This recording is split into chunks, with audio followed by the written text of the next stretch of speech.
Welcome to episode 47 of the Power and Light podcast. My name is Josiah and I am so happy to welcome you back into the Power and Light podcast world. This is just one of those things where looking at our schedules, looking at the season, it just worked out where we had to wait to record an episode till the Chiefs lost. The Kansas City Chiefs started off with a 9-0 season, playing incredible. And they finally fell victim to a loss to the Buffalo Bills. They did win a game after that, a very, very close nail-biter, you could say, to the Carolina Panthers. But going back to that loss to the Buffalo Bills, I was actually out of the country. So I'm waking up, a 9-hour difference. I wake up and I hear one of my team members that I'm with on my trip say, oh yeah, the Chiefs finally lost. And so the shock kind of settled in for me for a moment, but ultimately I was just happy that the Chiefs got this far without a loss. But Preston is going to need to break this one down. So Preston, what went wrong in this Chiefs-Bills game? And is this any different from other years? Because it seems like the Chiefs are always losing to the Bills. Yeah, I mean, the Chiefs are always losing to the Bills in the regular season, at least. It has become a common occurrence where we take the loss and then end up facing them in the playoffs and beating them in the playoffs. So hopefully that is the case this year. Unfortunately, there was not a lot of great that happened in the Bills game, and we just figured out how to score somehow. Mahomes had the pick to start off the game, and I think that really graded the overall morale of the team. And so it was a struggle from there, and then obviously we got behind, so we were down 6-0 after the first quarter, so we had to try and score, and then we had to go away from handing the ball off to Kareem Hunt, which the run defense of the Bills is their weakness, and so Kareem ended up with 14 carries for 60 yards, but we couldn't hand it off to him in the end. Whenever we really could have used it, he started gaping some holes in the end. But overall, I don't think the game was terrible. I think it was a bright spot, honestly, for how close our games against lackluster teams have been. We have barely beat some of the lower teams in the NFL. So only losing by 9, and realistically, we probably could have had a chance to win if Josh Allen wouldn't have run in the ball from like 40 yards out. But overall, I think it's a good look. We get to see them now, and obviously they weren't at full strength because Keon Coleman didn't play at all. But we also didn't have Pacheco, and we didn't have Hollywood Brown, who should be coming back soon. Some bright spots in the game for sure. Unfortunate that's a loss, but I think that a loss should spark our confidence and energy going into the next few games. Yeah, it's one of those things that you look at, and you look back at the season, and you mentioned close wins over lackluster teams, and that's in determination and perception of NFL fans looking at these teams that struggle against other opponents. So you say that they're bad, but ultimately you have to realize that in the NFL, every team can beat every team. Now, like you mentioned, we really struggle against the Bills in the regular season, but it always works out in the postseason. So hopefully that's the case this year. But looking back at this season, there are only 2 games where the Chiefs won by more than one score. When you look at all of these games, they're all one-score games. And you look back to week 1, the Chiefs barely beat the Ravens, 27-20. You know, the next week, you had the Chiefs barely inching out over the Bengals, 26-25. These are all really, really close games. And you continue it all the way through, all the way up to the week before this Chiefs-Bills match, where the Broncos were all but winners of that game until the Chiefs pulled off a miracle block on the game-winning field goal. And so winning that 16-14 match just kind of showed, okay, the edge of your seat, very end, close game trend was going to continue. And even though the Chiefs lost by 9, you have to look at it and say, okay, that's kind of expected. But then it kind of translated into this Chiefs-Panthers game, this 30-27. So looking at this year, the Chiefs aren't dominating in games. We talked about that in multiple other aspects, but they're not dominating games, but they are winning them. Regardless of all of the things I just said, they're 10-1 right now. But Preston, not dominating teams that you should be dominating is a small, there's a small amount of concern with the way that they're handling this, especially barely beating a Panthers team that didn't know who their quarterback was a few weeks ago. So can you kind of break down why the Chiefs are just barely inching out these games and what they need to do to start pulling themselves away and become a little bit more comfortable on the sideline at the end of games? Yeah, well, I think a big part of it has to do with our game plan. Our game plan isn't to blow teams out of the water, which I know is kind of interesting to say, as that seems like it should be every team's game plan. But I mean, we play complacent so much. There's times where we could put teams away, where we end up just running the ball, trying to run the clock down, and then Mahomes tries to throw it on third down and it's an incomplete pass, and we got to punt it back to them. So it's a very interesting style of play we're working with. We're relying a lot on our defense, which should be our strong suit, but with this Panthers game this last week, they exposed a lot of our weaknesses. I mean, Najee Johnson was our highest rated cornerback coming out of that game. And so it's a little worrisome. Shamari Connor didn't look great. We saw Brian Cook get burnt a few times. Justin Reed hasn't been able to tackle very well. So what's supposed to be our strong suit and has been our game plan, we may need to look at changing that because we've been giving the ball to Hunt, and so I don't know if we can give the ball to Hunt as much, and Pacheco might be coming back, so we're going to be seeing how we involve the run game if we decide to waste clock and rely on our defense as much, but I don't think we should be. Mahomes has looked a lot better as of late, and we should rely on him because he's the best quarterback in the league.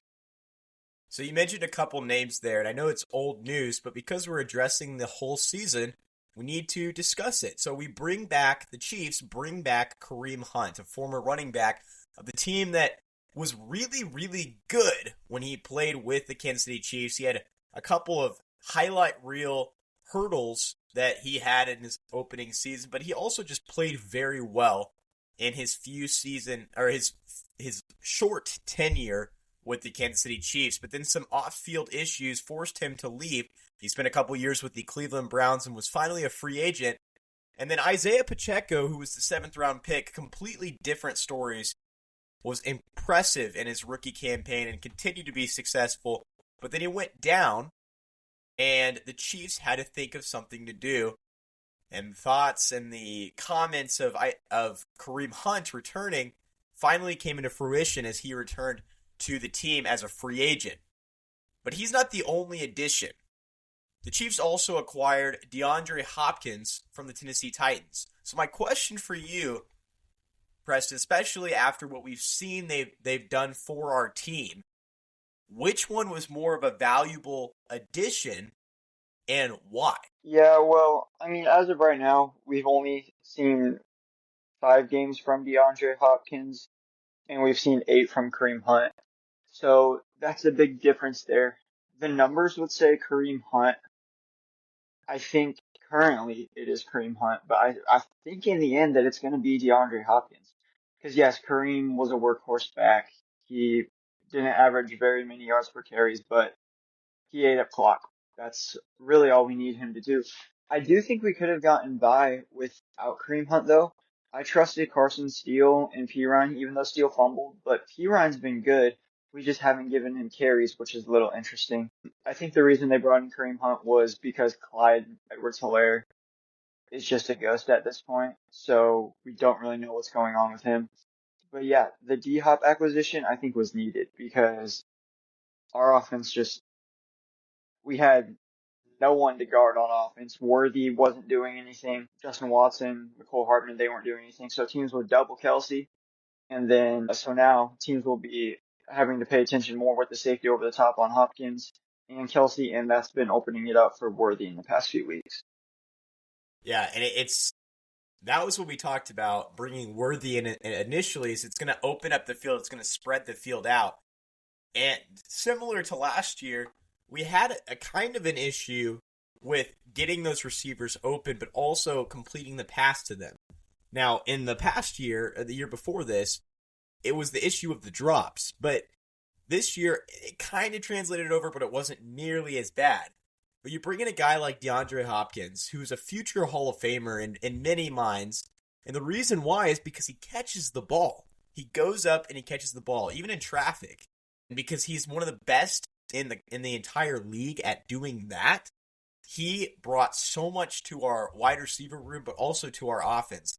And the fact that he can catch the ball if Patrick Mahomes decides to throw it to him, allows the defense to have to worry about him. They don't have to put him on their back burner. They have to worry about him. But then they also have to worry about one of the fastest guys, maybe the fastest guy in the NFL, in Xavier Worthy. And then, oh yeah, the Chiefs also have Travis Kelce. And then in a little bit of a cherry on top, Patrick Mahomes can also run the ball. So there are so many different issues for the defense to figure out. And that's what makes the Chiefs so good on offense, even though they've not looked like the Chiefs' offense of very beginning of Patrick Mahomes' career. Now, the defense is playing well, too, and there's a couple additions on that side we'll talk about in a little bit, and a couple injuries. But offensively, I actually disagree with you. I think DeAndre Hopkins, because of those reasons, is a bigger impact than Kareem Hunt. Now, I realize what you're saying. Kareem Hunt, his statistics are showing that he is more impactful, is completely understandable. And so the thing that we have to look at now is what was more of a crucial spot. And I think that fixing that running back position, or at least bringing another viable option, was probably more crucial. And ultimately, both of these guys stepped in great. They did their job. They came in and they filled their role. And they're not the star. Like DeAndre Hopkins probably was this, with the exception of Derrick Henry, was the star of that offense and with the Titans before Derrick Henry left this last offseason. And Kareem Hunt, I mean, he wasn't Nick Chubb, but he was Nick Chubb. It was Nick Chubb and Kareem Hunt for so long. But these guys come in and they fulfill their roles. I don't think we could ask anything more out of them except for just to continue doing what they're doing going forward. The Raiders and Chiefs is the next matchup prepared for Kansas City. And I say prepared because it's right after Thanksgiving. It's on a Black Friday game, the first or the second of its kind, but the first for the Chiefs. And Preston, what are your thoughts on the Chiefs playing on this Friday game? And how does it kind of shake up their schedule after playing a Sunday game against the Panthers and preparing for a Sunday game after that on December 8th against the Chargers? Yeah, I mean, it's a little bit unfortunate because you don't have the rhythm, but we got past the Panthers, right? So now we're to the Raiders. The Raiders shouldn't worry us that much, but it's the Raiders, and every time we play the Raiders in November and December, it's always close for some reason. So, it's fine, but the big game's against the Chargers, so I am glad we have that buffer of the 2 extra days rest there instead of it being the other way around where we played on Monday night and then face the Chargers the next. The Chiefs also play on December 25th. This is the penultimate week for the Chiefs. They'll play the Steelers in Pittsburgh on Christmas, December 25th at noon. What do you think the impact of playing all these holiday games for the Chiefs is, both on national perception, but also for them having these weird schedules? That's a Wednesday game, which gives them 9 days to recover, and maybe 10 days to recover for that final game against the Broncos. It was very strange, but before that, there's a 4-day break between the Texans-Chiefs game on the 21st, and then you have the Chiefs-Steelers, and really it's only 3 days, the 22nd, 23rd, 24th, that you get to prepare for your next game.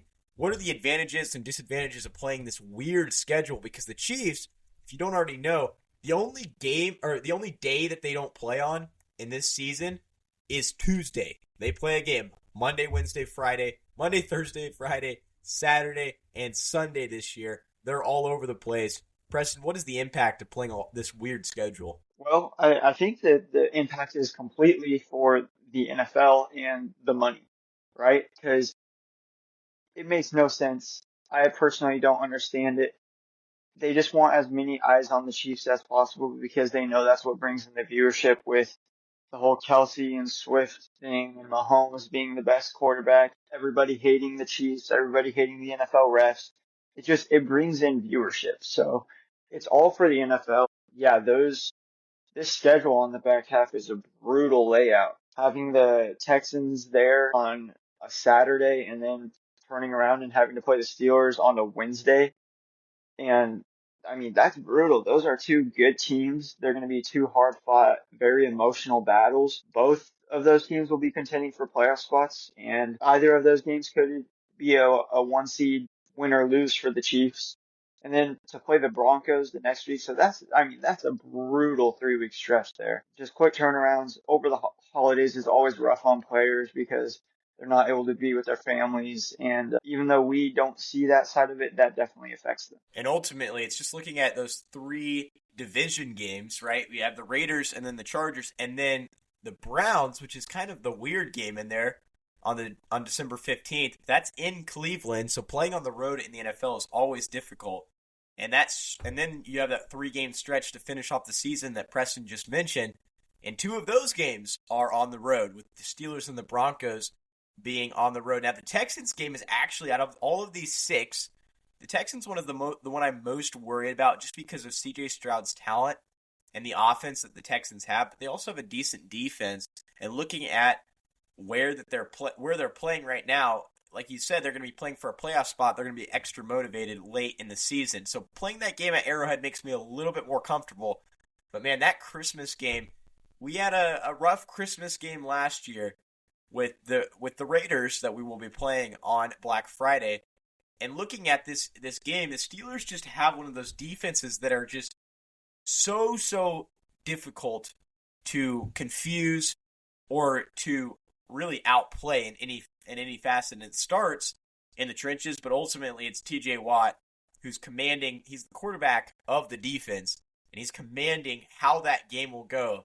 And whether or not we can maintain him is ultimately what's going to happen, is what's going to determine what the result of that Christmas game is. So, Preston, 6 games left. The Chiefs are currently at 10-1. What do you think the final record is for the Chiefs? And specifically out of this 6-game stretch, what are you thinking are the results of these games? Yeah, well, I think our final record will be 13-3 or 12-4. The Raiders and Browns are wins, but then the Chargers, Texans, Steelers, and Broncos are just some super hard teams to play. I'm really worried about that Chargers game. I could see that one being a loss, but J.K. Dobbins just went down and has a knee sprain, so he will not be at 100% for that game against us. So I think we'll win that one. I could easily see us losing to the Steelers and Broncos at the end of the year. 2 losses to end the year. So you're thinking they pull out the game against the Texans, but then 2 games on the road, Chiefs to finish off the season, the regular season, drop 2 important games. Yes, yeah, that's what I think will go down. I hope we can beat the Steelers, but I do think we will lose on the road to the Broncos. So finishing off the season, and you know what? Preston might be more right than he realizes. If the Chiefs are in a spot where they don't have to play their starters, there's even more reason for the Chiefs to lose to the Broncos. But yeah, I'm guessing if you look back over the last couple of years, the Chiefs don't play well in the last week, mostly because of starters. But even if they do play, and it's for something, that's when they usually start to pull it together. So, Preston, if the Chiefs are playing for a specific playoff spot like the number 1 seed in that bye, I have a feeling that with a 10-day rest, that Andy Reid will get something cooked up on the mini bye week. But you think the Broncos are dangerous? I think the Broncos are dangerous to the Chiefs. Yes, I mean we saw the 16-14 game here just a few weeks ago, but I mean at Mile High is always very difficult. It's on January 5th, so that could be bad weather conditions. I like Denver's defense a lot. I think they're going to be able to shut the Chiefs offense down.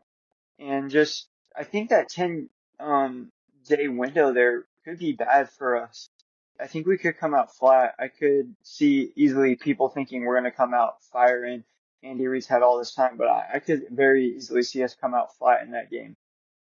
Well, that game is a flex game, so we'll see if the NFL decides to make that more of a profitable game. If it's a high leverage, high stakes game, the Chiefs might be moving into more of a primetime spot. I'm sure most Chiefs fans would hope that no, leave it on a Sunday right at noon, just get it over with, and that would mean that it isn't a high stakes game, meaning that the Chiefs are in a great spot, or completely different situation and they're already clinched like the 3 seed or something. But my hope is that that is not the case, and I don't think it will be.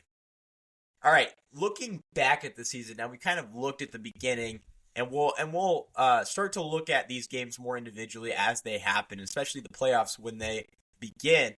But looking back, 10-1, there's a lot of games here to dive into, and we've already kind of looked at it. The biggest thing I want to look at is some of the free agent ads, because whenever Brett Veach goes out and adds a free agent like Kareem Hunt, it shows that there is a hole, and then he wanted to fill it. So one of the last things I want to talk about today is, what do you think, or could you name some of these free agent additions? But then could you talk about what we should expect out of them and their role? Because like we mentioned with D-Hop and Kareem Hunt, the roles are different. The question is whether or not they can fulfill that role. So, free agent additions, Preston, who are you impressed with, and what have you seen from Brett Veach that you like and you dislike? Yeah, well, I mean, obviously we already covered the Kareem Hunt a little bit. I will say I was very happy with that addition. I do think we need to go back to Pacheco because Kareem's only averaging 3.7 yards per carry. So I'm hoping that Pacheco will provide a spark, but I do think Kareem's still going to be that goal line back, that short yard back. So I think it's a good signing because he got us those 8 games where he performed, and then he's going to end up helping us in the playoffs, I think. The other big signing that is pretty big, pretty substantial is the signing of DJ Humphries within the last week here. Humphries was on the Arizona Cardinals, and they decided to release him because basically he couldn't get healthy, which is very interesting. He tore his ACL in last December, so around 11, almost 12 months ago now, actually. So just about a year ago. So I'm not sure if the Chiefs were just waiting to sign him until he got fully healthy, or what the move was with that, because it was an interesting scenario there. But Veach did a great job. I mean, I love this signing for me personally. He's lined up at left tackle for his last 88 starts, and our tackles are hurting. I mean, we just cut Lucas Yang, which we would never do if we didn't trust someone. So I think Veach has a lot of trust in DJ Humphries. I think Brett Veach has a lot of trust in his quarterback, Patrick Mahomes, to get this offense where it needs to be, but also defensively, he's kind of looking for that leader. And I would say that the leader of the defense is Nick Bolton. Looking at this team, and as you add some of these additions, do you still believe Nick Bolton is that leader of that defense? And as the leader, what does he need to figure out? If you're giving up 27 points to the Panthers, 30 to the Bills, what does he need to figure out to get this defense back into that top 10 category? Yeah, well, I think it's clear that Nick Bolton's the leader. I don't see a reason that we wouldn't bring him back. He's been our play caller since his rookie year, which is kind of crazy. You don't see that from linebackers often. And so it'll be interesting to see what we can do there with his contract. He's got the rookie deal, but we'll see if anything comes after that. I do think he needs to figure out something with the offense, or the defense, sorry. I would be very surprised if we don't see a change with Justin Reed and Brian Cook playing more deep safety. They've been coming up a lot on the line. And I know that's Spagnuolo's defense, but I'm not a big fan of it. It leads to us getting burnt. Nick Bolton and Drew Tranquil can cover the middle just fine. They have the first and second most or first and third most tackles on the team. Justin Reed's in there at second, but that's because Reed's up high. So personally, I think we're fine on defense. Bolin probably just needs to tell his D line to somehow figure out a way to get to the quarterback, honestly. If we can cause pressure, and that's going to start with maybe a Chris Jones effort, unlike any other. I have a feeling as he just looks towards, all of the conversations of him getting older and everything, he makes the people around him better. That's what the best do. They make the people around them better. And I think that he will do that. It's been a pleasure talking with you today. It's been way too long. These hiatuses aren't fun, but we do come back more excited than ever for these episodes. So episode 47, another great episode with you, Preston. I was so thankful. Any final thoughts on the season for the Kansas City Chiefs before we wrap it up with our quote of the day? Not really. Hopefully it ends up being good. Noah Gray's a dog. Well, Noah Gray is a dog. Travis Kelce's a dog. Patrick Mahomes. But, man, there are so many of those guys on our team. But I think you have to move up to the front office to find one of the best dogs in making this franchise, making this legacy continue. and that man is Brett Veach, and we've talked about it. But here's today's quote of the day. I think totally encapsulates what he's done over the last decade, and I think will continue to do over the next decade.